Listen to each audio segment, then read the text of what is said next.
Yamuna expressway पर तेज रफ्तार से दौड़ती हुई गाड़ियां तो आपने अक्सर देखी होंगी, लेकिन आज सुबह इस हाईवे पर नज़ारा कुछ और था। वहां पर प्लेन्स की लैंडिंग हुई। ये एयरक्राफ्ट भारतीय वायुसेना के थे। एयरक्राफ्ट की लैंडिंग हाईवे पर सुबह करीब 6:45 बजे के आसपास हुई। एक के बाद एक हाईवे पर 2 बार लैंडिंग की गई। जिन एयरक्राफ्ट की लैंडिंग हुई वो वायुसेना के फाइटर प्लेन थे और इसी दौरान एक हेलीकॉप्टर हवा में चक्कर लगाता हुआ पूरे घटनाक्रम को मॉनिटर भी कर रहा था। हाईवे पर इस पूरे घटनाक्रम से हालांकि थोड़ी देर तक सनसनी फैलनी लाजमी थी, लेकिन बाद में स्थिति साफ हो गई।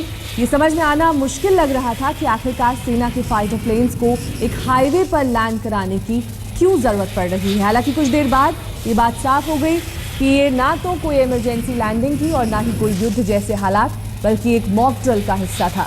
देश भर में इमरजेंसी के वक्त वायुसेना के विमानों की लैंडिंग का टेस्ट किया जा रहा था।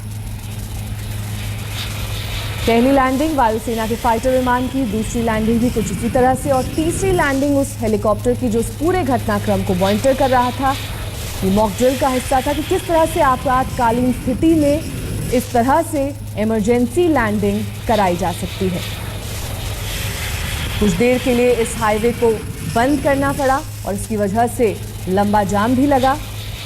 आम लोगों को जानकारी नहीं थी कि इस तरह से हाईवे पर आज मॉक ड्रिल की जाएगी और यही वजह रही कि लोग जाम में फंसे रहे।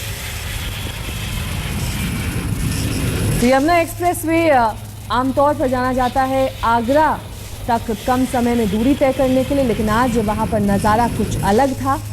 हालांकि शुरुआत में लोगों को तस्वीरें देखकर हैरानी हुई। वहां पर जिस तरह से एयरक्राफ्ट की लैंडिंग हो रही थी, मानो लग रहा था कि युद्ध जैसे हालात हैं, लेकिन ये महज एक ड्रिल का हिस्सा था।